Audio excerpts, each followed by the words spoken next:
Hi, everyone. Hope you're all having a nice Thursday evening. We're back with another live handicapping show for you. Gino and David Aragona. David, we have some grade one action this weekend. 3-year-olds take center stage over at Park. So it felt like a good opportunity to take another dive into a card and look at those DRFPPs.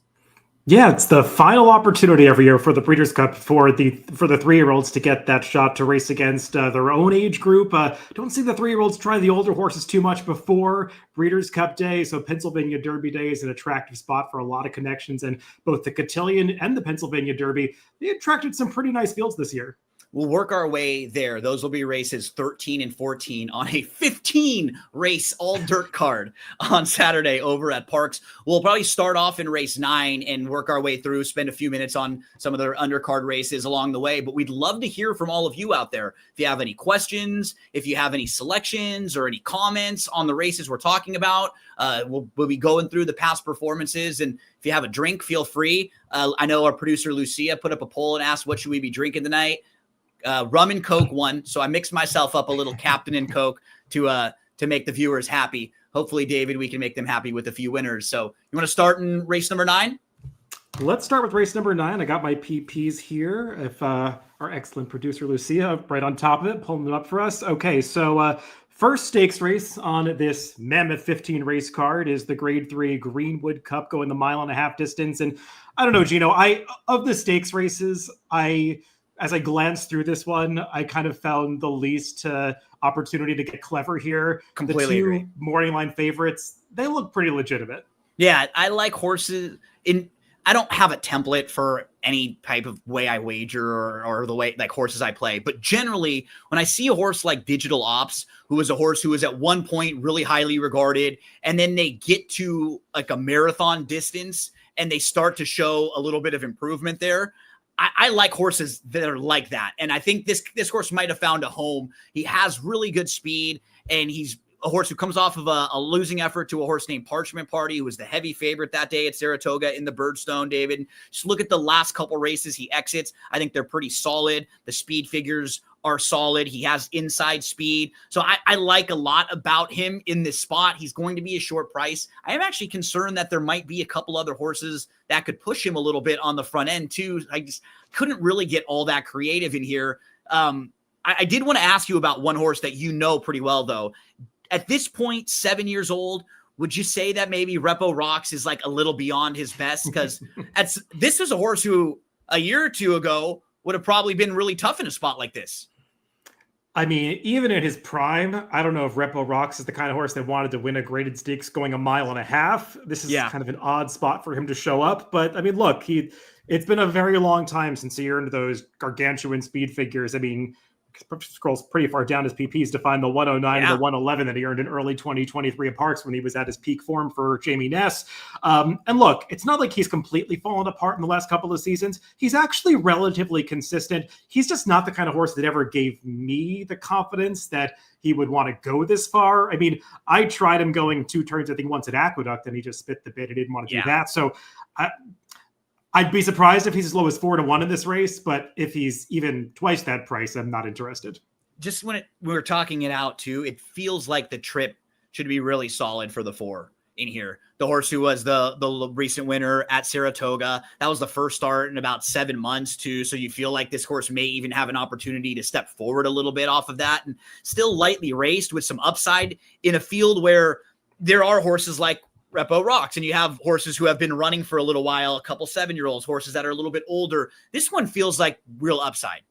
Yeah, you could see he's the horse in the Yellow Silks. He didn't even break that sharply in this race. He kind of hopped at the beginning, and then he just kind of easily maneuvers himself into a perfect position here. And you want to see those horses take themselves forward. It wasn't like John Velasquez was asking him to go there, and he just gets this nice stalking trip on the outside. But what I really like is when I'll fast forward to the top of the stretch here. I mean, you can kind of see when this horse comes into view, he really extends himself. He's got this big, long stride on him, and he responds when he gets into a duel with the horse Hop Sing, who got a very astute, aggressive ride from the outside. And I don't know, Gino, he's just the kind of horse that to me looks like one that is just going to gallop along and run all day. So I'm not too concerned about the added distance. No, not at all. He looks really good on paper here. He would be a horse that, however you're playing this race, he'd be.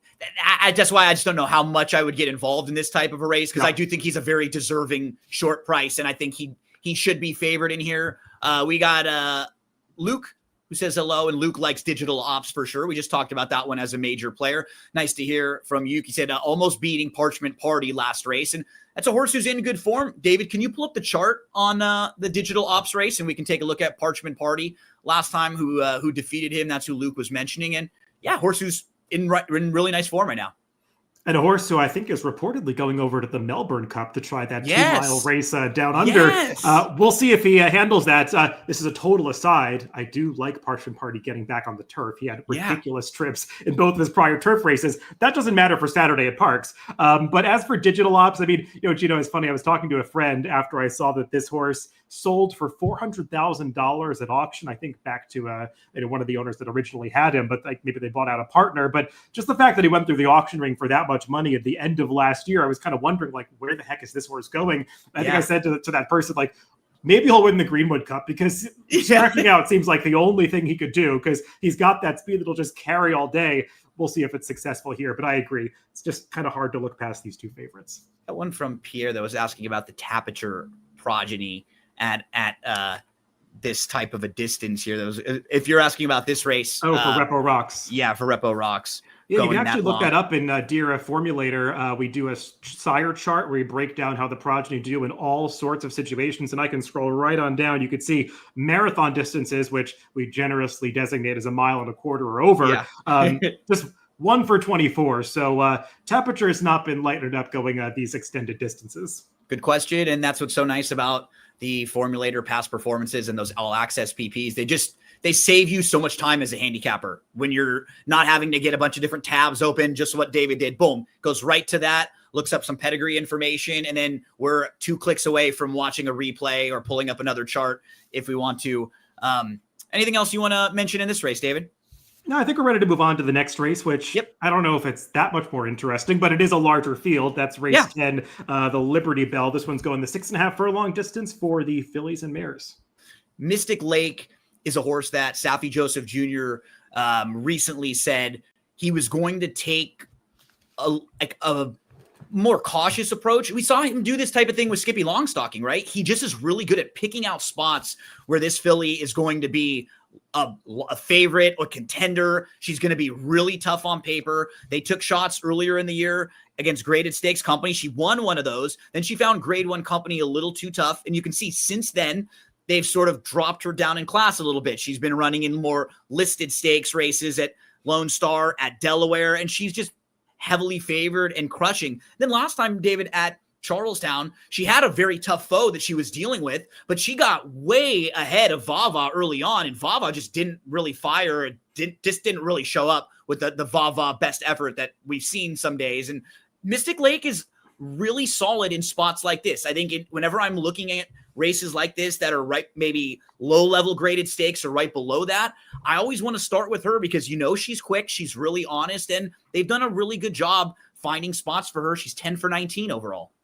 Yeah, I think you put it really well. They've just managed her astutely to earn $1.3 million with a horse that isn't exactly a star. I mean, she's won some nice races, and I mean, she runs those buyers in the mid-90s. That's where she kind of tops out. But for a horse like this to win as many stakes as she has, and what is she, like, 5 of her last 7 races? I mean, she's just a horse that has really been put into the right spots where she can be successful. And Safi Joseph Jr. has probably found another one here. I know she's cross-entered at Gulfstream Park on Saturday. I believe I saw one of our DRF colleagues report that she is running here. Yes. So, because Safi has 8 of 9 horses in that Princess Rooney down Gulfstream. Joe was just asking about that too. Shout out to Joe. I know Joe. He's a good guy. He's from Philly. Joe's a Philly guy. So Parks is a big day. And I think today is Joe's birthday. So happy birthday to Joe, who was out at Delaware Park. Hope you had some winners today.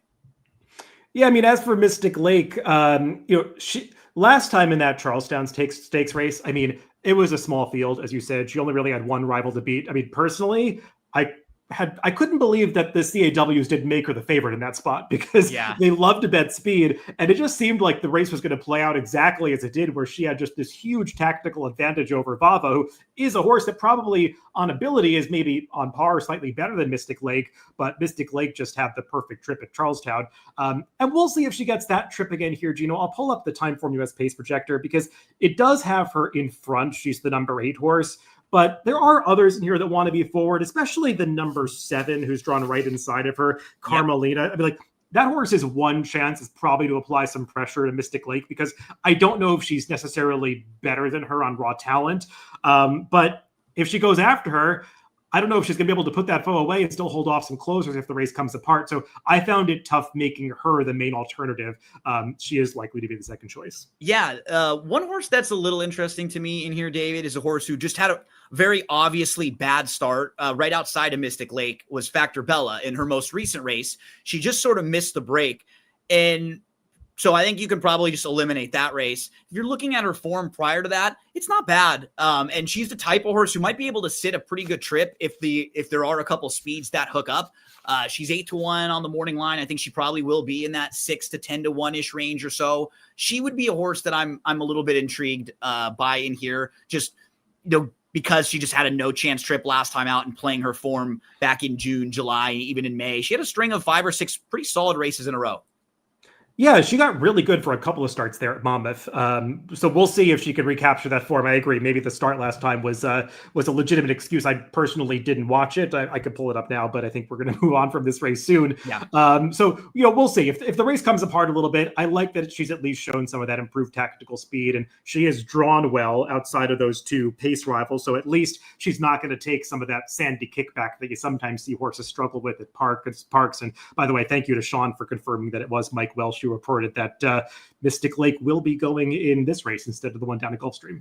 Sean giving us info and giving out birthday wishes to Joe as well. Sean's out in Western Chester County. So great to hear from Sean and great to hear from Joe. Good luck to you guys playing this weekend. And as we continue along, let us know in some of these races if you have an opinion, if you like anyone. Do you want to flip to the dirt mile, or did you have a horse here that you like? The one I think you're going to, right? I'll just mention briefly All Class. I think she's well spotted here by Linda Rice Yes. because she has met some pretty good fields in New York recently, particularly the last race at Saratoga where she chased home Our Disaster, who is a legitimate graded stakes quality sprinter. And she made it closer than you would have expected it on paper. And it just feels like she's a horse that maybe went off form for a little while, but Linda has her sharp right now. And Linda's not the type to just take random shots in stakes races. So the fact that she's here and if some pace develops, it would not be a surprise at all to see her wind up in the winner's circle. Yeah, this looks like she could get a really nice trip, distance, all positives for her, and should be offering you, I think, fair value if a couple others get bet. We can move on, I think, to race 11. It is the Parks Dirt Mile, and I think this is the race that kicks off that Philly Big Five, and I did see some confirmation from the Parks that that's usually a jackpot wager, right, Gino? But I think they're going to do a mandatory payout for Yep. So it will be one that if you're looking to play one of the exotics, this gets you covered both of the grade 1 races. That'll be races 13 and 14. And yeah, I think this is an interesting race, David. I think there are different directions you could go. I thought at least like 3 or 4 different horses might take some money in this one, between Nelson Avenue, between Dilger, Catalytic. I feel like those will all get a little bit of action as well as Far More Power, but they actually have Coastal Mission, who was last year's winner of this race, as the morning line favorite. This is a horse who really solid, really honest in that high level stakes to just the low level graded stakes rankings that we were kind of talking about, right around that grade 3 level. Got the graded stakes win at Belmont and Aqueduct towards the end of last year, but he has not raced since March. So it's going to be a bit of a layoff for him. He's also a horse who he's got some versatility to him, but he wants to kind of sit off and make one run. So he does need, I think, a little pace or kind of some targets to run at. Yeah, it's kind of interesting to look at his career past performances here, which you can do in Formulator. And he used to be a horse that had a ton of early speed, and he's kind of lost that early aggression that he used to show. And he maintained his form pretty well through changing his running style. But it just kind of felt like, Gino, maybe he was put through a little too much racing over the winter time last year, and he just started to sour a little bit. So I totally understand why they gave him that break. He's a horse who hasn't had too many extended layoffs during his career. For a 6-year-old, I mean, he's gone 14 for 28. So he's raced pretty consistently. I do think that if he gets back to form here, he's definitely dangerous. I mean, obviously, he showed that he could win this race last year. I was reading our colleague Dave Grenning's article into this race, and he was saying, quoting the trainer, Jeff Runco, who was saying, well, yeah, it's a layoff, but for me, the layoff is not going to be an excuse. He feels like he's really put this horse through his paces in terms of the workouts on the way into this race. So at least the connections think that they've got him fit. They're not putting out the built-in excuse of a layoff. So I think he's a horse you need to respect in here, but he does tend to take money. I mean, any horse that wins as often as he does is going to attract support from the bettors. So I do think you can look elsewhere. I'll just mention the horse right to his inside, Far More Power. I don't know what it is about this horse, Gino. I've always kind of had a thing for him. I mean, he's a horse that really only runs well at Parks. He's a real specialist at that track. And he did cross the wire first in this race a few seasons ago. Actually, it's 3 years ago when he beat Mind Control to the wire in this race and was demoted for some interference in the stretch. That was the best performance of his career. But he's kind of gone in and out of form since then. Feels like he's back in a pretty good spell right now. They made a rider switch recently to Paco Lopez, and Paco's gotten him a little bit more involved in the races recently, which worked for him. He was decidedly second best in his last race because some people might remember that was the race where Awfully Cool got left at the start by like 5 lengths and still was able to pass everybody to win. So Far More Power didn't run as well as that horse, but that horse isn't back in this race. And just given the way this came up with a little bit of speed signed on, I won't be surprised if he's finally able to get back to the winner's circle in this, or able to get back to the winner's circle for the first time, cross the wire first for the second time in this race. Yeah, I like him quite a bit too. I think if you're playing a pick 5, he's definitely on the ticket for me. I was looking a little at Nelson Avenue and Far More Power. Nelson Avenue is a horse who I want to like a little bit more than I end up doing on paper. If you're looking just at the 1 mile dirt races, they're really solid, but then you're kind of starting to have to make a lot of excuses for this horse, like over and over and over again. So I don't want to take too short of a price on him. And I kind of felt similarly. And initially when I looked at the race, I passed over him because I played Dilger a few times recently, but it is a pretty good spot again for him. 3rd start of the form cycle. If you're just looking at speed figures, he actually fits really well off of his recent buyers. He could sit probably just off the pace. I think he's better, maybe a little bit shorter than this, but at first glance, I was like, I'm over him. And then I came back and was like, you know what? He actually fits pretty well in this race. But I agree with you. Of the horses we've been talking about, I think Far More Power in that 4-to-1-ish range would probably be the horse that I would warm up to the most if he was in that direction. And Joe says that, we'll be running in this race, not tomorrow's race. So Joe's helping us out with that one. Dave likes Dilger, who looks very live. But go ahead, David. Yeah, Dilger's a horse that I've just always had a tough time getting a handle on. I mean, really strange horse to be a son of Lope de Vega, who's like such a turf influence and nothing more from Europe. Yep. And this horse didn't run all on the turf and is just proven to be a confirmed, dirt middle distance horse. I wonder a little bit about the 2 turns for him, because I always feel like he has trouble just finishing off the last part of his races. And I wonder if going the 2 turns is going to bring the best out of him or maybe expose some stamina limitations a little bit. So I'd want a price on him. I don't know if you're going to get a price with Irad Ortiz aboard, but he's definitely a horse you could consider in here. And Catalytic is another one some might go to. I mean, admirable that he's been in the exact and 10 of 11 starts, and the only time he wasn't was the Kentucky Derby, but he just hasn't taken those steps forward since his 3-year-old season that I was hoping to see. No, and when you're looking at the races most recently at Gulfstream Park at this point of the year, not the toughest races down there as well. So he just seems like a horse who likes to settle for those minor awards. In a couple of his wins, like his most recent win was one of those like fall into it wins, like really like. So totally. I just don't know if he's the type of horse who I would want at a shortish price, because Sean was asking about him too. Like, you look on paper and he's solid, he's consistent, but I feel like he's the type of horse who always gets overbet a little and never is really the price I would want on him, if I were going to play him. Yeah, I mean, we'll see what kind of buyer this race is won with. I mean, I don't think we're going to see some huge performance here. Maybe it'll be a low 90s buyer winner, and that's not so far off from Catalytic. It's just he's had those opportunities to move forward against weaker, and he hasn't done it yet. But at the end of the day, Gino, I don't think this is the kind of race that's going to be producing too many contenders for the Breeders' Cup Dirt Mile. One more thing on my end to ask you. Would you give a horse like Duke of Gloucester a shot in here, the 3, who's been in pretty good form as of late? He's won 3 of the last 4. And the one that he didn't really run well, he was up a little closer than normal. And it wasn't like they were going that fast that day, but he just normally sits back a little bit more and makes one late run. So I was curious about him. He was a horse who I took a glance at, but I just didn't really know what to do with. Do you think he stacks up in here, or would he be a horse you looked at all? I mean, I'll be curious to see if he actually runs here, because he just ran 6 days ago at Laurel. So, I mean, they probably had to enter the same day or the next day, I think, on Monday, because they ran that race last Sunday at Laurel. I will say, if you're watching the replay of that race and thinking the running line looks weird, it does. I think the Equibase chart callers made an error in that race and confused him with a different horse for like the first 4 calls. He didn't actually make up 4 lengths from the 8th pole to the wire and win by 5. He was right on top of the pace by the time they got to the quarter pole. So maybe I'll report that. We'll see if we can get that fixed in Equibase and all of our past performances as well. But just something to know with the Duke of Gloucester. But at the end of the day, Gino, he just doesn't have that race I can point to that makes me believe he's good enough.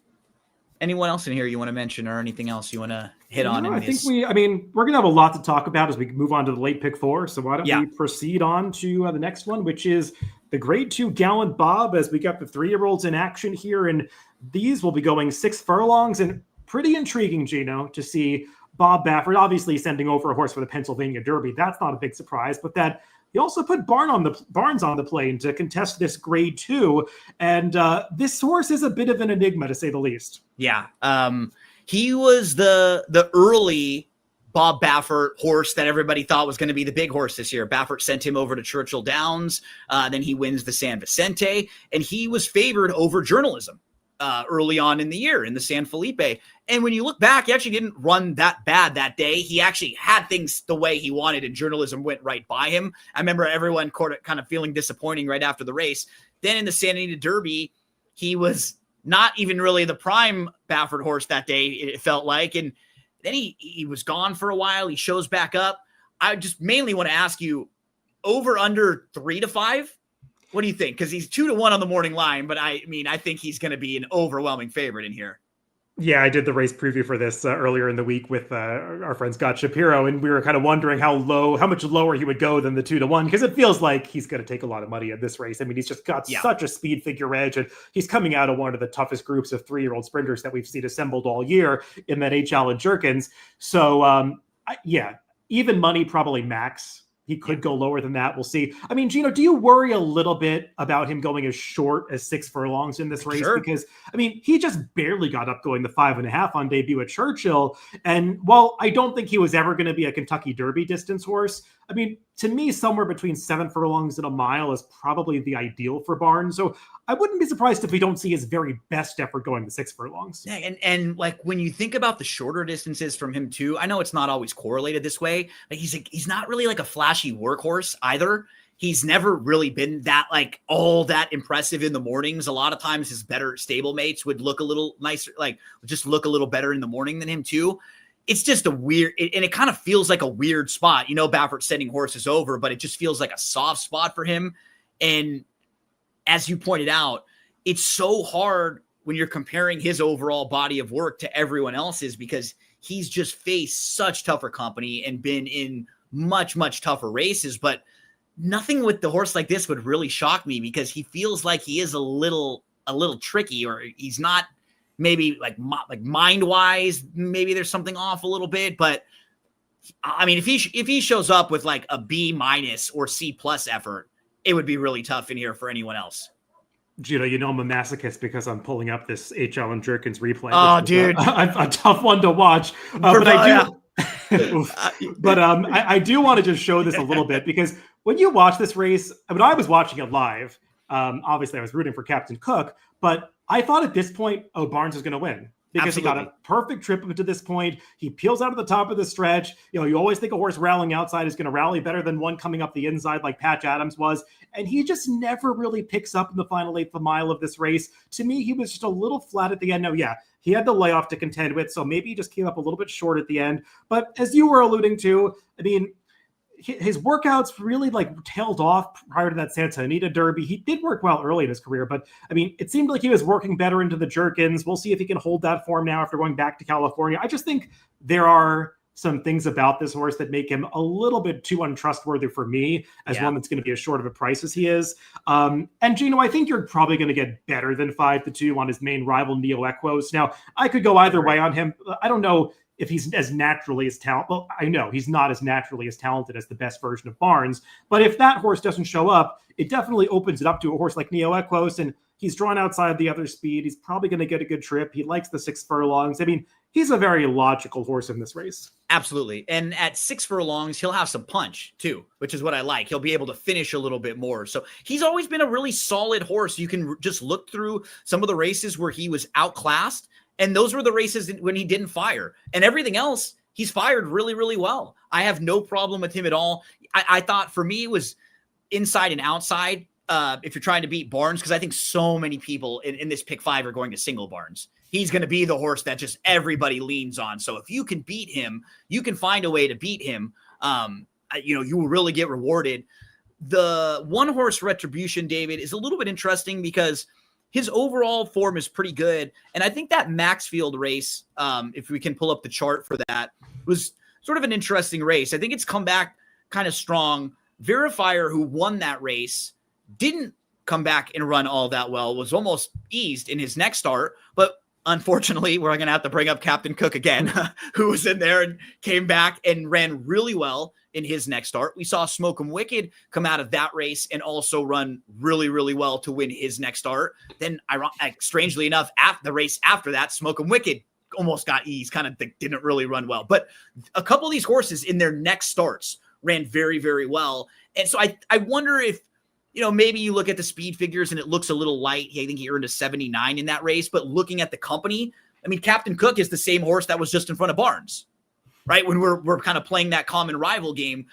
So if he can save ground from the inside, if they go quick early, he'll probably come running. I've always thought he was a little bit better than his speed figures would suggest. And if Barnes gets bet, this is one of the horses that probably floats up a little bit more than his morning line would be. So, I mean, he was intriguing to me. And who you mentioned, Neo Equus, I couldn't really get to many of the others, but I did think either one of them wouldn't shock me to see them run well and beat Barnes. Yeah, Gino, it seems like we're on a pretty similar page in this race. I like Retribution. I actually like him a lot more than Neo Equus in this race. I know he doesn't have the 90-plus buyers yet, but all your points about the max field I agree with. And I'll just add, when you watch the replay of that race, and unfortunately I can't pull it up, hopefully one day we'll be able to show those triple replays again, fingers crossed. But I did not like the rider trip that he got in there, because he actually broke very well, was up there contesting the pace. It seemed like Jose Ortiz didn't want to be part of the pace, so we took him a little bit further back and let Smoke and Wicked go. But then from there, he just kept getting shuffled further and further back, and he got steadied at the quarter pole. And I mean, I think he was even farther behind, and that 6x6 lengths indicates that the stretch call, and he was coming back at the end to get up for fourth in that race. I wish he had been a little more dominant last time in that prep race at Parks, but he did stumble at the start. Maybe he didn't love the mud. And that probably was just a stepping stone to a race that's the ultimate goal that this one is. So I think he could run better here. They're supposed to be paced to close into. So Retribution is kind of the one horse I could get to as a candidate that I would actually bet in this race. Because looking at some others, I mean, yeah, you can make a bit of a case for Donut God, who's relatively lightly raced, but he does need to get a lot faster. And I just didn't know if I saw the right trip coming for him either. No, I agree. And I just couldn't really make too strong of a case for some of the others in here. I had it pegged to trying to beat Barnes in the pick 5 in some spots with the inside and the outside, if that's what you're trying to do, or if you're the type of person who likes Barnes and you want to just single Barnes and move on. But I didn't want to go like 4 deep in a race like this. I would try to maybe go against Barnes with Retribution and with Neo Equus, or I would single Barnes and move on, and I'm going to do the opposite. I'm going to go inside and outside, I think, and try to beat him here. Yeah, it's the kind of race where, it's a 10-horse field, but there are probably 5 that you could make a legitimate case for, maybe 4 main contenders. So, I think once you get past Barnes, there are limited options. Yep. Shall we get to the big grade 2? 1 action? Yeah. The Cotillion's up next. And our colleague Marcus Hirsch does the Daily Racing Form divisional rankings each week on the website, so you can check them out for all the different age groups and different divisions. And while we don't have the number 1 in either of these 2 races coming up, we have a lot of the top 10 in the divisions and top 5. In particular, there's no nitrogen in the Cotillion, but Marcus has the number 2, 3, and 4 fillies in the division, all in this race with Good Cheer, Scottish Lassie, and Lacara. All 3 of them are grade 1 winners. 2 of them are multiple grade 1 winners. And the one that isn't, Good Cheer, was 7 for 7 to start her career. She may even have a better resume overall than the 2 that are multiple grade 1 winners. So I kind of looked at this race with that top 3, who I think are going to take a lot of money, David. Then I thought there was a fun group of 3 that might be interesting if you're looking for a price with we can get into them with Clico, Indy Bay, and Dry Powder, that next tier of horses. Those look like the ones that might be a little bettable in here if you were looking for a horse to get some value and try to beat those short prices. Yeah, I mean, it's a fun race. Unlike the Pennsylvania Derby, where Sovereignty is it's so settled that he is the best 3-year-old in the country. No one's really debating that anymore. So once you get away from him, you get a really interesting group of horses that are sort of on that B tier. I mean, it's not like Nitrogen is some dominant force in this division. No. So, I mean, the fact that she's not here, okay. But I mean, I think it's really the distance of this race when you compare it to something like the Alabama, where a lot of these 3-year-old fillies probably don't want to go with 1.25 miles. And this race being 1.16 miles, again, an opportunity to stick with the 3-year-olds, not face the older horses. It just makes the Cotillion a really appealing option for these horses. And that's why you see a horse like Scottish Lassie wind up here rather than a race like the Alabama. Gino, I mean, why don't we go through those 3 main contenders first? I'll just start off by saying, and maybe you can respond to this, of the 3, I think one of them is way more likely to win than the other 2, and I agree with the morning line here.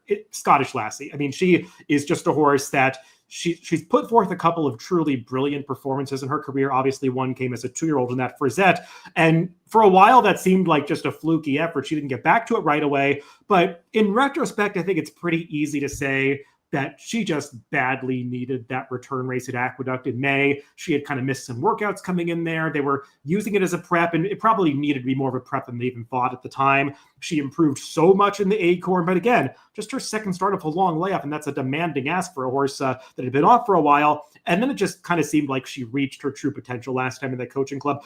Look, nobody else ran in that race, but you don't have to care so much when a horse wins by 15 lengths. And she just traveled like she was so much better than those horses every step of the way.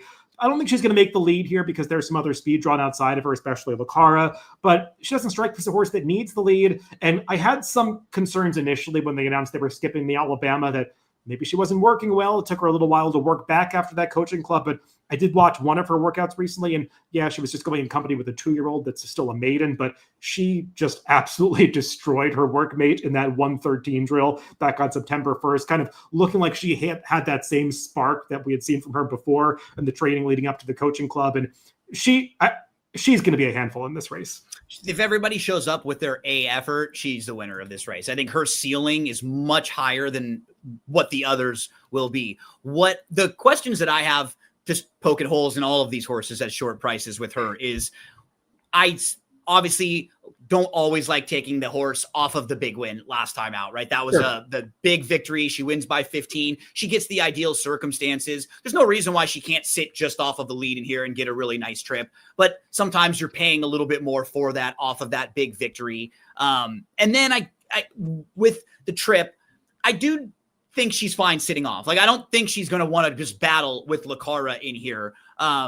So she saves ground down on the inside and, you know, is able to kind of angle around or get the trip moving through on the inside. What do you think the actual prices of these three will be? Do you think she's going to go lower? Do you think Good Cheer gets bet a little bit? I'm kind of curious because I was a little confused maybe with how these three might get bet because they all have different sort of like big races and kind of talking points on their resume. Good Cheer was the horse we all knew earlier, but then you go to Scottish Lassie with the big figure. Do you think it's kind of going to be how it was set up, sort of like that 9-2, 5-2, maybe a little higher on Lucara? If I put on the line maker hat, I'll say I'm expecting Scottish Lassie to be somewhere around 6-5, 7-5, Good Cheer 2-1, and Lucara maybe drifting up to like 5-1. That's how I would view it. I think that Scottish Lassie and Good Cheer are the two obviously appealing options in this race for different reasons. And Lucara is the one that, I mean, I know she kind of has that off-on pattern going, and maybe this is supposed to be an on race for her, but I mean, she is the kind of horse that the bettors keep going to and then going away from because she's a little hard to trust. And I imagine in a race like this, a lot of people are going to view her that way. She's just a divisive horse. And why don't we talk about her a little bit, Gino? Because I mean, she can win this race. Oh, really? I mean, she's going to be in front. I mean, I don't see anybody else in here that is going to be intent on challenging for her for the lead. It's just a matter of, is her good race good enough to beat Scottish Lassie if she produces her best effort, or even Good Cheer if she runs her usual solid performance? I don't know, because I think Lucara has been a little opportunistic when she's earned those grade 1 victories. That's a great way to describe her. I was just going to say, like, she's capable of winning, but it seems like the races she wins, like something happens to give her a little more an advantage than it might have looked like at first on paper. One of the other speeds doesn't quite go, or in particular, like in the Acorn in her big win, Good Cheer had no shot that day after like the bad start and just the bad beginning. So you'll take like one of the main rivals out of the race, or something has happened that's made it a little bit easier for her. I do say, I do respect horses like this, and the fact that Mark Casse will come out with some of the horses that he has, like her and like My Boy Prince, and be like, they're going to the lead. You know, very old school. Like, they don't want to come from off the pace. We're going to be on the lead. If anyone wants to go with us, it's probably going to impact them, and they probably won't win the race. And he almost sometimes scares some others off of going to the lead when you say it that way, because you go, oh, you know what? Yeah, we don't really want to go push that horse. Maybe let's sit 2 lengths behind, and then she can sneak away a little. I don't really love her as much in this spot. And I did see a quote too, and I know Mark mentioned this, that trainer Mark Casse mentioned she did miss a race prior to the Alabama, and she kind of stopped when she pretty easily, you know, and she didn't really put up any fight. And it didn't sound like he was too concerned coming out of that race, like he was almost expecting that she was really going to need the race. But I probably would want more than what she's going to be in here based on the betting odds, David. I think I'd want a little bit more on her than where she's kind of stacked on the morning line. Yeah, and I mean, I'll say if I'm right and she does drift up to 5-1 or so, I don't think that's the worst price on her, and it would make me actually a little more interested in her. So, I mean, obviously, you're always guided by value, and she's a horse that I'm kind of on the fence about.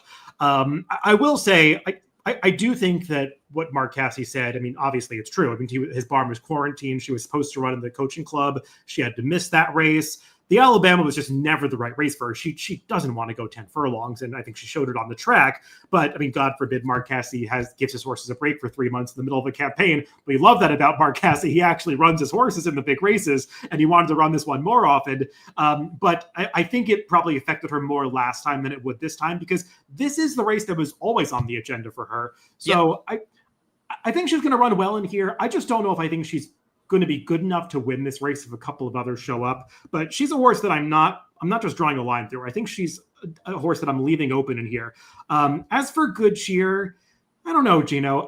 When I watched that Alabama, kind of similar to what I said about Barnes, didn't it look like she had every chance to win that race? I know the pace wasn't fast and the two Casse horses got to control it up front, but we became so accustomed to seeing her unleash this really strong finish over the final 3/8 of her races through the first part of her career. And when Louis Saez tipped her out at the quarter pole and she had dead aim at nitrogen, it was starting to wander around the track.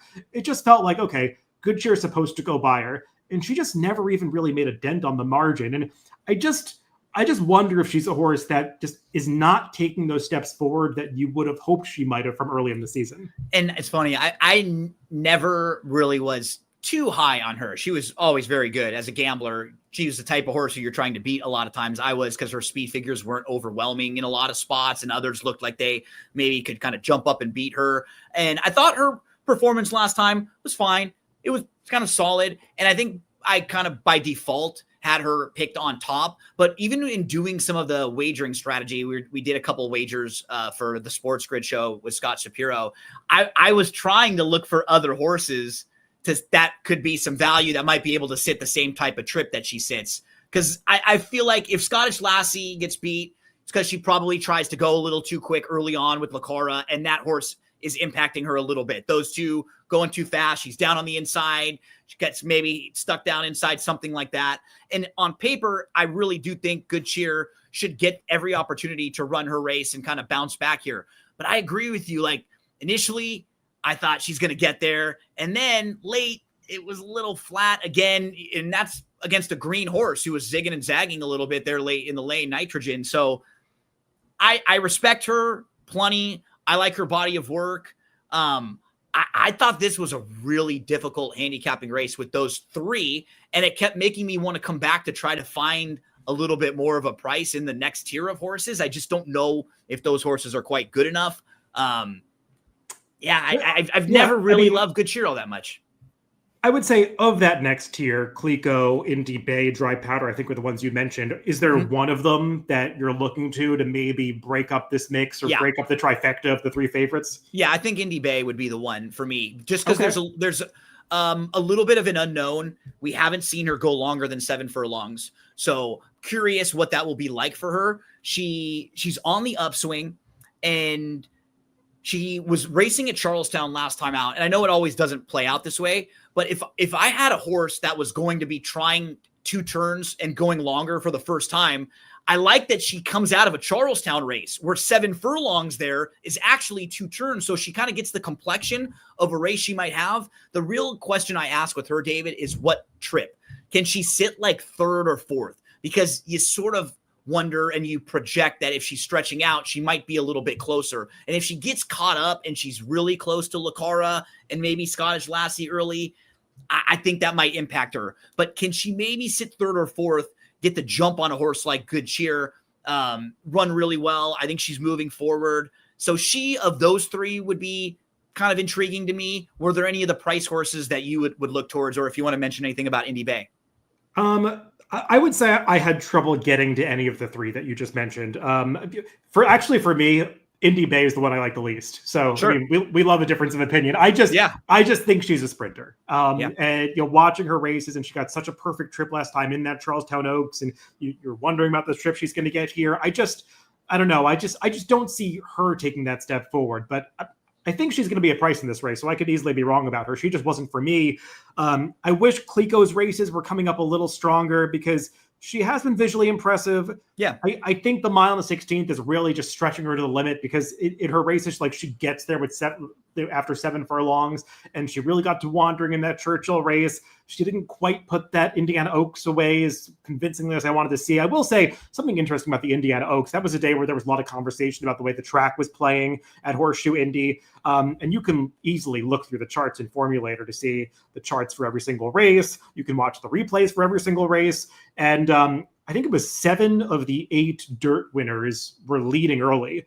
And she was the only one that wasn't. She was sitting close to the pace, but she was in the pocket behind a horse. So maybe you want to upgrade her for that reason. Personally, for me, I mean, maybe the rail was good and she was on the rail for much of the race. So I don't know how much I'd want to upgrade her. I just wish I had seen more of a step forward from her in the speed figure department already if I was going to take her in a race like this. And probably the most interesting for me, Gino, of those 3 is Dry Powder, just because it feels like she's finally coming into her own. And she got the wrong ride in the coaching club. I know the connections were very upset about that she wasn't ridden more aggressively.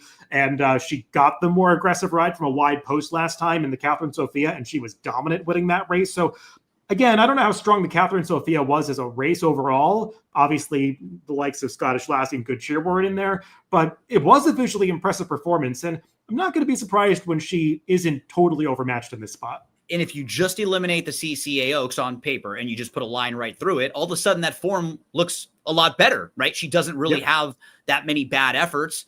Steve was asking about the Charlestown Oaks. We got Steve Kornacki here who asked if the Charlestown Oaks being 2 turns makes you think Indy Bay will handle that stretch out. So we were thinking the same thing along the same lines, that at least getting that bullring style track that has that 2-turn layout would at least prepare you as best you could for the stretch out to 2 turns to a mile and a 16th. Yeah, I think it's a fair point. Huge fan of Steve. Good question, by the way. And I mean, I like to think about the trips horses get in races, and with Charlestown being that 2-turn race, I'm looking for horses that maybe got trips that were a little bit against what is typically successful at Charlestown. And I felt like Indy Bay got a very good trip for that racetrack. But yeah, I mean, it is encouraging to see her do something other than just get what she's used to, a stalking trip in a 1-turn race. She showed that versatility last time. We'll see if it translates here. Gino, I'll just mention one more horse before we move on from this race that is not really a win candidate, and at best she could really spice up the Exacto trifecta. But Our Daydreaming Girl is a horse that I know she looks way too slow on paper, but I appreciate how she's been improving race by race. She's a horse that kind of got onto my radar last winter at Aqueduct when she came in for that Ruthless, because her speed figures looked really slow, but I watched her first 4 races at Parks and she had run better than it looks in almost every one of them. She is such a strong finisher. She's maintained that strong finish as the races have gotten longer, and she was no match for Dry Powder last time, but she was trying so hard behind her. And if this pace starts to come apart at all, or if the top players start to go at each other around the far turn and it takes its toll on one of them, maybe Lucara, and they fade out of the money, Our Daydreaming Girl is the kind of horse that could pick up the pieces and get third. So, I mean, I'm definitely keying her underneath some horses in exactas or tries. Yeah, and whenever I'm thinking about races like this and mapping them out, I'm looking at the pace projector and seeing how it plays out. I always think about it out of 100. How many times, if this race was run, right? Are there versions of this race where Scottish Lassie, Lucara, maybe even Indy Bay, who's stretching out, is a little bit closer than they would like to be, and Dry Powder, and then all of a sudden you've got half the field all pretty close to each other? That really opens things up for a horse like Our Daydreaming Girl to at least pass half of these horses late and to come running. And if she's maybe a little better than her speed figures might suggest, she could certainly pick up some pieces here. Did you do a show with Steve years back? Yes, Steve came on the Old Time Form US podcast, 2 or 3 years ago now. He was very generous with the time, did a Kentucky Derby preview with me. I know he's done, horse racing content at a few different spaces, but always appreciate Steve making the time. I know he's passionate about the game, so honored that he's willing to tune in for this live stream for Pennsylvania Derby Day. Yeah, thanks so much. And we've got a couple competitive races. That's what's nice about the 2 grade 1s, right? You can make cases for a few different horses in each of them. You're very high on Scottish Lassie there, but on paper, she is one of a few that are going to get bet, not necessarily a horse who just looks like that lone standout. And as we flip the page, David, to the Pennsylvania Derby, we don't have sovereignty, we don't have journalism, but again, once you get beyond those, when you're looking at this 3-year-old division, you have some really solid horses like Baeza, who's been unlucky to be behind Sovereignty and Journalism the last 4 times. You've got Goal Oriented and Gosker, who were 2nd and 3rd in the Haskell. Gosker's never been worse than 2nd in his 5-race career. Magnitude, he's really interesting. The perception of him has flipped a little bit just after that one race going into the Travers. Guys like you and I were trying to give him a shot in there, and then he just didn't really fire his race. It was well beaten. Now you kind of wonder, can he bounce back and get closer to those really high buyer speed figures he has? So while we don't have the number 1 or number 2 horse, we probably have 4 or 5 of the top 10 in here, and an interesting group. Yeah, I had somebody comment on Twitter to me just a few, maybe an hour ago, saying that they love Magnitude in this race, and saying, well, yeah, he's definitely better value in this race than he was last time, and I'll say that as one of the dopes that picked him last time, because I was right there. 7-2 was a ridiculous price to take on anybody trying to beat Sovereignty going 1.25 miles. And yeah, Magnitude was disappointing in that race. I mean, not only the fact that he lost, but you could see in the running of that race, he never was traveling like a winner. I mean, he was done with 3 furlongs to go. So to me, that's the problem with him, is that he didn't even put up a fight last time. But he does have those standout speed figures. Turning back in distance a little bit is supposed to help him. I wonder how much pace pressure he's going to get, Gino. I mean, there's a horse drawn inside of him that I guess we should just briefly mention, Alto Belly, who has no chance to win this race realistically, but he has a sprinter with a lot of early speed. And if they run here, I can't imagine why they would rate him. So a horse like this being in the race might be a problem for Magnitude. And that's kind of the main reason why I veered away from him here. But look, I'm not going to criticize anybody that thinks that Magnitude at twice the price here that he was in the Travers is a good bet. No, completely agree. It's just so funny how things flip after the one race, because you're going into that race. He's coming off of, the win in the Risen Star, where at that point, he earns the highest buyer speed figure of any of the horses in his age group. And coming out of that race, you think he's, one of the horses at the top of the division. And then he's out of sight, out of mind for a few months. He shows back up in a really soft spot. So it's tough to gauge those 2 races because he got his way. There was nobody pushing him there. He didn't really have much to overcome. And then in his next start, when he had a little bit of pace pressure, I just didn't really like the way he ran at all, honestly, in the Travers. Like, I'm not concerned or worried that he got beat by Sovereignty. It just seemed like most of the race, he was kind of being asked early, even with just a little bit of pressure. He wasn't running as comfortably as we saw him in the previous races. So agree with you. He's going to be much better value in this race, but I had a tougher time getting to him with other speed possible horses in here. I mean, on both sides of him, Alto Belly, and then to the outside, I know a horse that you liked a little bit, the 4, David of, we're going with Athens, right? That's what I heard. It's Athens. Well, Travis Stone in his race call 2 back said David of Athens. And I know Travis Stone spends time getting these things right as much as anybody in the game would. Yeah. So I'm going to trust Travis on this one and say it's Athens. I know that's a town name that's right near Lexington. So maybe it's got something to do with that. But we'll go with that. I mean, Gino, before I get to, an in-depth discussion of him, I guess, what do you think of this pace? I've got the pace projector pulled up right now because, I've heard talk that there's a lot of speed in this race that it's going to set up for Baeza, as the pace projector would suggest exactly that. Baeza's got the late pace flag on him. Looks like there's a clump of horses going for the lead in a fast pace.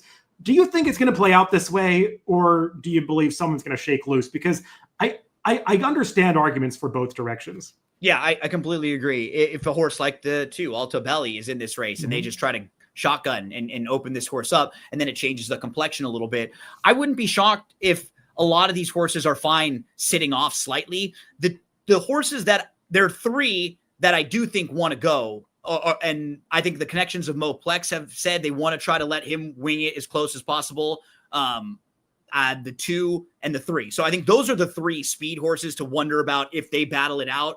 The other horses I think are all fine sitting off. I don't think Goal Oriented wants to be mixing it up there early. I don't think Big Truz does either. I think we'll want to sit off fine. I think Gosker, the same thing, will be fine sitting off. So, you have those 3 horses that I feel like will maybe be putting a little bit of pressure on each other, but I don't know if they'll be lining up 5 across or necessarily flying. I think it'll just be an honest pace. Yeah, I pretty much agree with that. I think Magnitude has to go. That long shot has to go. Mo Plex probably will go, but he did sit off horses in the Ohio Derby. So, I mean, I don't think he's going to be gunning to get ahead of Magnitude into the Clubhouse Turn. And I agree. I mean, the horses coming out of the Haskell, they're shown so close up on the pace projector because, I mean, look, I trust Craig Milkowski to make the best pace figures in the industry. But, I mean, the pace figures for the Haskell are through the roof in Timeform US. You can see they're all color-coded red, huge pace figure numbers. The pace just came up very fast for that race for whatever reason. And that's why horses like Goal Oriented and Gosker are shown so close up on the pace projector.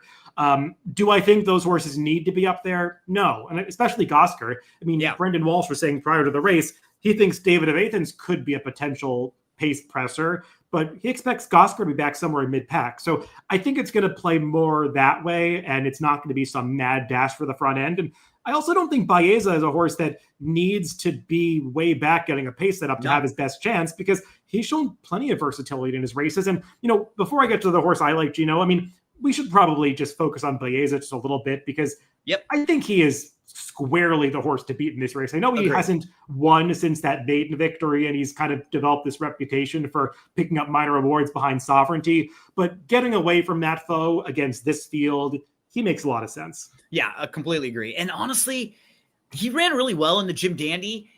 It wasn't, if you bet him and you were hoping for the get in and I did too, and you were hoping for the get in front of Sovereignty trip, and like he ends up getting a little bit in front of him, but he didn't get the smoother of the trip. He was inside. He was kind of having to work a little bit harder early. You were just hoping he got the easier trip if you were trying to play him in that race. And it wasn't really the one you wanted. And he ran really well that day. He's been as close to Sovereignty as anyone has in that race. It was a very good performance from him. And I agree with you. I think in most spots, I picked him second in here because I feel like that's where with horses like that, that are going to be the heavy favorite. Most of the time I do pick them in the second spot, and I'm looking for a little value elsewhere.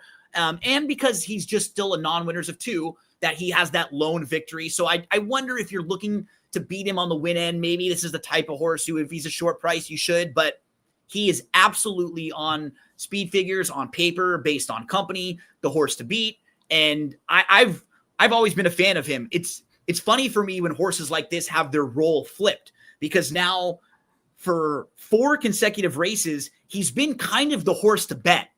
Yeah. Right. Like in a lot of those races. And now he's the one that's going to be bet and the horse to beat. It's just a different role. Yeah, it's a great point, and it begs the question: how much do you really trust him to win? Because he's at what price? He's got a ton of talent, but he is a horse that is still a little goofy. I mean, John Sheriffs has talked about it. He's just a horse that doesn't always have his mind on business.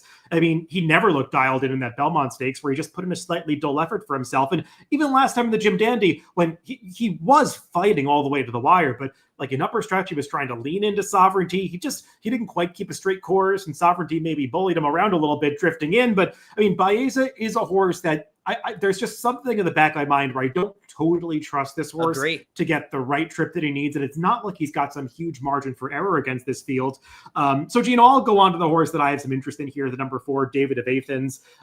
Look, he's a horse that's going to have to improve again to beat a field like this, but he has nothing but upside. I mean, his debut race at Keeneland last October, I mean, you kind of forget about it because he went to the sidelines after that. But I mean, that was a race that was rumored to be a good one at the time. Patch Adams was making his debut there. He was bet down to 4-5 off a string of very impressive workouts. It's a race that has proven to be very strong. I mean, you could see, I pull up the buyer chart here. The chart column is what the numbers the horses ran in this specific race. And the next column is what they did in their subsequent races. And you can see the majority of horses in this race either came back to repeat their buyers or improve their buyers in subsequent starts. So this was a legitimate race, and David of Athens made a strong run through horses to get the job done.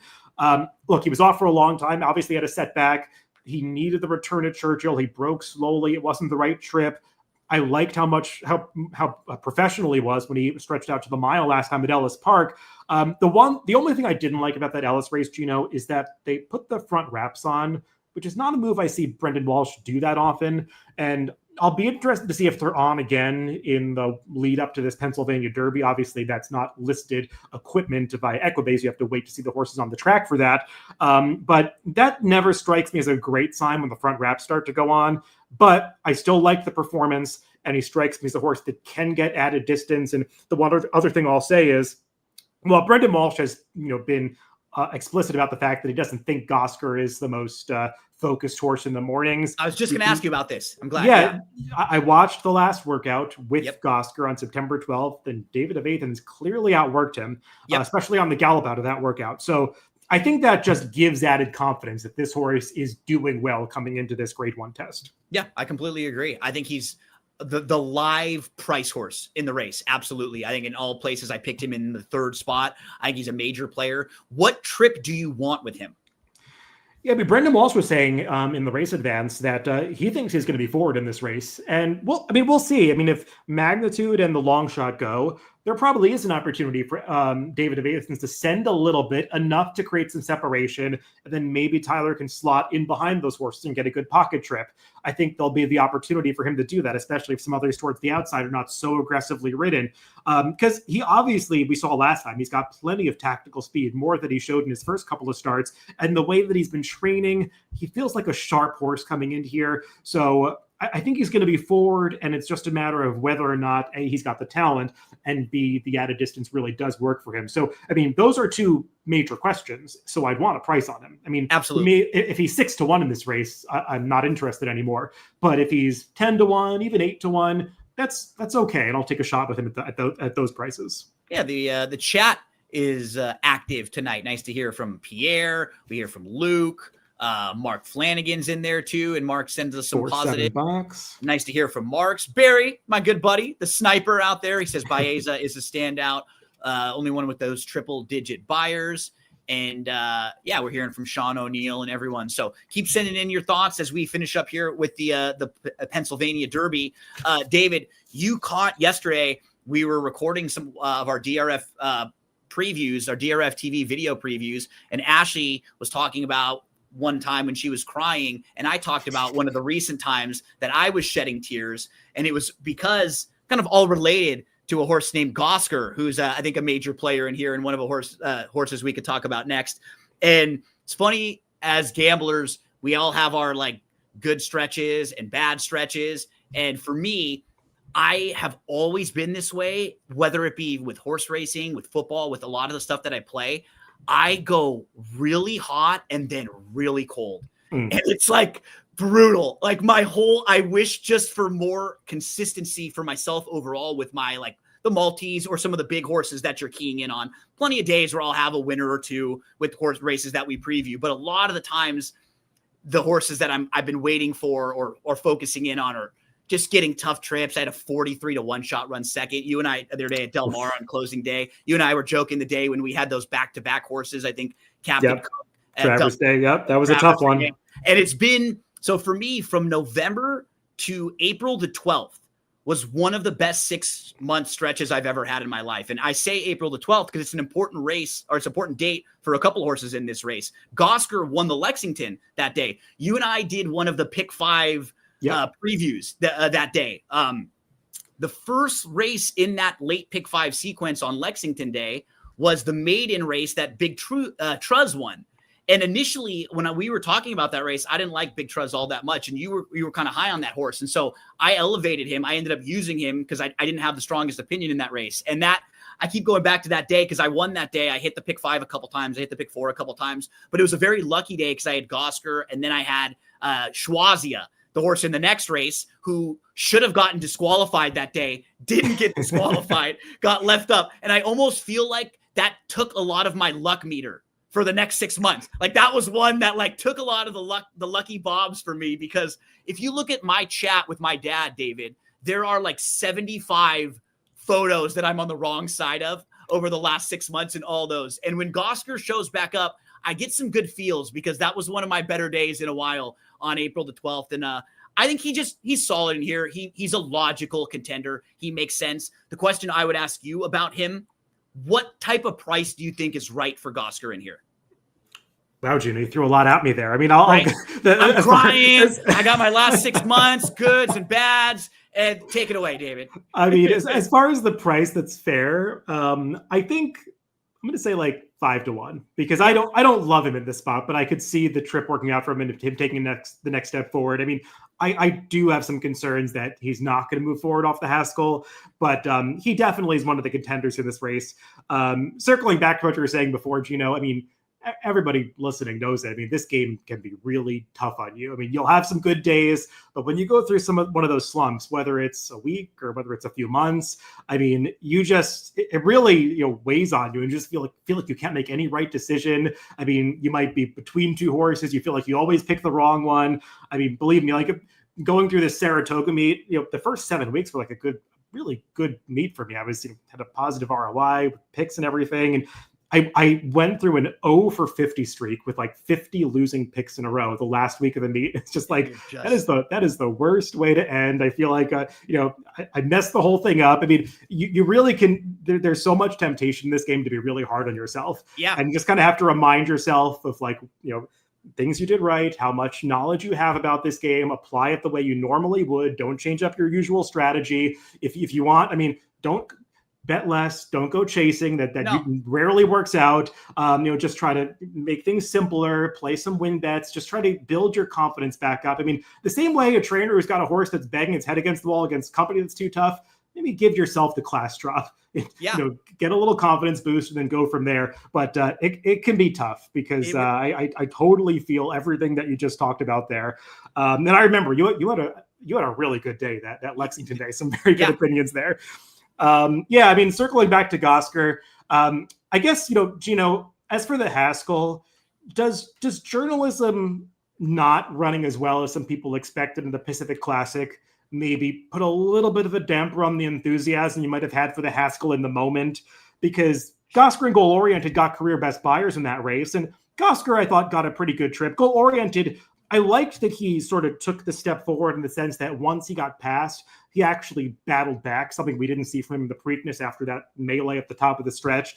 My problem with Goal Oriented, Gino, is that I felt like he would have been interesting in the Travers. They skipped that race, and he's been training up a storm at Del Mar all summer. And when these Bob Baffert horses just put in monster workout after monster workout after monster workout, I wonder how long they can sort of hold that form based on works. And I got to say, when I've watched his last couple of works, the 2 in September coming into this race, they've been a little lackluster. And I wonder if maybe he's coming into this race like 3 works overboard. Overworked. Yeah. First.tv, I think you can watch a lot of those, especially the Southern California ones, a lot of the ones in New York too, from Saratoga. I completely agree with you. I wouldn't be shocked to see him run well. I'm a little cold on him, and I think his price is going to be much, much shorter than what I would want to take on him. And I would have really liked to see him in the Travers. Absolutely would have loved to see him in there. So he's the type of horse who I think when he gets a good trip, he can pour it on and look like a really good horse. I'm wondering if he can like overcome some things in here. Like if he's a little farther back than what we've seen from him in his last couple, because he might have to be if some of these pace horses that we're talking about end up going. But we know that Bob Baffert is one that really likes to send a lot of his horses and especially on days like this in big races. So I kind of hemmed and hawed with him. And then especially when I think about the price, like I prefer Gosker over him just because we've seen him a few times now. And I think he'll be a better price. So just on the overall spectrum of those two, I was looking more towards him. One of your buddies, David, jumped in the chat here. We got Nick Sievers, who's, one of our favorites in the chat. And I think he said Barry's in the chat. What a show. And they said Nick Sievers in here. Now it's a party. So we know everyone's having a good time tonight. And we were getting some really good and some fun interaction too. So Sean was mentioning that's really good advice. And David, I agree with you. As someone who goes through those bad stretches, you just feel like you want to change something, but don't. You have to do what's worked for you. You have to stay same amounts, same types of wagers, same units that you've been playing, and it's going to flip. And then when it does, those good days or weeks will kind of compensate for the bad ones. But gosh, you get in those bad streaks sometimes, and it feels like you're watching it and what's going to happen before it's happening where your horses are. Like you're already thinking negatively, anytime it's close. Yeah, I mean, there's the temptation to say like, okay, I'm going to spread now because I just need to hit something. Let's just play more, use more horses than I normally would. But that's what you don't want to do. I mean, sometimes the hit rate, a low, if you're playing wagers like the pick 4s and pick 5s the right way, your hit rate's going to be kind of low, and you're inevitably going to go through stretches where you don't hit them. But you don't want to lose the right strategy or lose sight of the right strategy with those wagers and just kind of give in to your luck running out for a little while, because it will turn around. Yep. A couple other comments to get to, and then anything else you want to mention in this race. Sean still thinks Gosker has some upside. For Barry, goal-oriented was a tough read, but a must-use. If he can settle and finish, he could be tough in there. Yeah, I think whether or not he settles is going to be the key for him, because he wasn't pulling, but he was definitely in the bridle in the early stages of the Haskell. Same thing in the Preakness. So for him to run a top race going the 9 furlongs and see it out a little better than he has in the prior 2, I think they're going to have to try to keep a lid on him early. So maybe that's another reason why he might not be as involved in the pace as maybe it looks on paper. Pierre asked a question. Maybe we can do this real quick, David, if you don't mind. Yep. He asked for the replay of the start of the Ohio Derby and zoom in on Mo Plex there, because you can kind of see at the start of the Ohio Derby, he doesn't have to get the lead. He sits off the pace a little bit, which is what you were mentioning, right? So if there are a couple horses to his inside that go, he is fine sitting off the pace. And that's for being drawn to the outside, gives him a little bit of options where it doesn't give some of the other speed horses who might be drawn inside of him. Yeah, you could see. I mean, he broke outward. He kind of hit the gate at the start. He was a little sluggish out of the gate, but he quickly got into stride. I mean, you could see he's a naturally fast horse. He was successful sprinting early in his career. So he's got the speed to get up on top of the pace, but he did show the ability to not let that rattle him. He sat off another horse. My problem, Gino, is that, look, I've got mad love for Chunk of Gold, but I mean, Chunk of Gold is not one of the better 3-year-olds in the country. I think that's been proven out at this point. And yeah, Mo Plex beat him, but I just think this Ohio Derby field is not quite on the level of what he's going to be meeting here. And I thought he had very little excuse in the Jim Dandy last time. That's the trip he wanted last time, right? He gets the lead. It's a small field. There's not a whole lot of pace pressure on him. He's going 49 and change. And that's like, if he doesn't run a little better there, I'm concerned with him in a spot like this. Thought a good question from Pierre. And that's what's nice about these formulator PPs. We can pull that up real quickly and ask you there. So Pierre said great analysis there, gave him a few starts, but that was his first time to turn. So a lot of good interactions in the chat there for the Pennsylvania Derby. Anything else you want to hit on before we hit that last race? I think we can move on to the last race. We don't have a whole lot of time left, Gino, so we can probably move through this one quickly. I mean, we can't go without mentioning race 15 since we so rarely get an opportunity to talk about a race 15 anywhere in the country. But this Park Sprint, large field, a lot of horses you could potentially use to close out whatever multi-race sequences are going through this race. Horses like Full Mood Madness, Damon's Mound, Bucarino, they're very logical in this spot, but this is another race where I think the pace is a little tough to read. You've got plenty of horses that want to be forward to have their best chances. I don't know if they all need the lead to be successful in a race like this, but I could see several trying to jockey for position early. So even a horse like Full Mood Madness that has the tactical speed to be in front, he doesn't always break the cleanest out of the starting gate and from the rail. I worry that a horse like that might be shuffled back further than he really wants to be. Yep. And I wanted to ask you about one particular horse in this race. And it might bring up some bad memories. My Buddy B to the outside, who I think you had win in the Bold Ruler and was DQ'd that day, right? Was that right? That's a good memory, Gino. I'm negative. I'm so negative right now that I'm even sticking it to you because it's just like other people's bad beats. Yeah, I was going to say that's how my brain is working right now. I'm just thinking about everyone's bad beats. But what do you think about the type of trip he might be able to sit from the outside in his 6.5? And the outside draw may be a little too much for him in here? I mean, well, even though he's burned me before, I actually think this horse is mildly interesting in this race. I agree. Because, first of all, I mean, you could see in the PPs here, he's got a lot of black speed figures and a lot of blue speed figures. And if you just kind of cross out all those blue speed figures, the synthetic races, and just focus on his dirt races, there's actually a filter and formulator where you can do that and cross out and only see, races on a specific surface. I won't do that right now. But, My Buddy B, when you isolate the dirt races, he's won 9 of 15 on dirt in his career. He's run really nothing but speed figures to make him very competitive here until the last race. His most recent start at Thistledown, it was a slow number, slow pace, but that was probably just a stepping stone race. If they're actually going to run here 9 days after that prep race at Thistledown, it says to me that it was just that, a prep race, and he's probably going to do better in this spot. the trips, the surface didn't work out for him earlier this year, but he showed such quality against good competition last year. And while he is one of those horses that has tactical speed that wants to be forward, at least he's drawn outside of everybody else. So he's not going to have that potential kickback or shuffling back issue that I could project for some horses that are drawn inside. Yep, I agree. If he's in this race, he's a horse who's on my pick 5 ticket for sure. I like him in there. Eric was asking us, we went through this sequence. Is there any horse that you would think about singling if you're playing the late pick 5? That's a good question. Yeah. I'm not somebody that's always like married to finding a single. Me neither. I like to find horses I can key on. If I can find a single, great, because it simplifies the way you can structure a ticket and you play fewer tickets. That's awesome. But I do like to layer my tickets, play multiple tickets, play some for higher denominations than others. So I think about it more that way, not so much trying to find a single. I mean, if I'm going to think about it from that perspective and look at a single in this pick 5, it would be...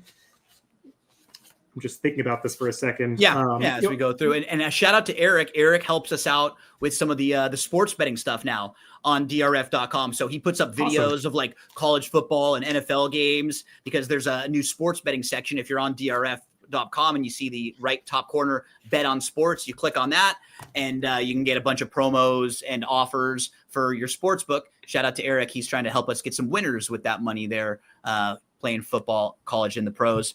So, yeah, anyone that jump out to you or maybe a key horse to use at least in the sequence? Yeah, the two that I would think about as the best candidates for those would be Scottish Lassie is the obvious one because I like her best of those logical horses in the Cotillion. But the one I'd be more likely to make a single or a strong key is Retribution in the Gallant Bob because I like that. Like I said earlier, he's the only horse I want to bet in that race. And if he's the only horse I want to bet, maybe I'm just okay to lose a pick 5 if he doesn't win. And if I can go very thinly in that race, it sets me up to maybe cover my bases in a race like the Pennsylvania Derby, where I like 2 horses, but there are others like Gosker, like Magnitude, that maybe I want to have a little bit of coverage to as on backup tickets. So that gives me the leeway to do that. Yep. And big thank you to everyone today. Barry, Eric, Joe, Pierre. We had a lot of good interaction in the chats. Maximus Meridius, you know this horse. Does he have a shot in here to close out? A couple people had asked about him. I wish his recent form was a little stronger because he was really good last winter at Aqueduct. It kind of felt like things went the wrong way in the Carter. And then, he won 2 back. It was a weaker field. And I just wish he had run a little faster. But he is a horse that has performances that would make him interesting in here. And he's probably going to be a price based on those last couple of speed figures. David, anything else you want to hit on before we finish up?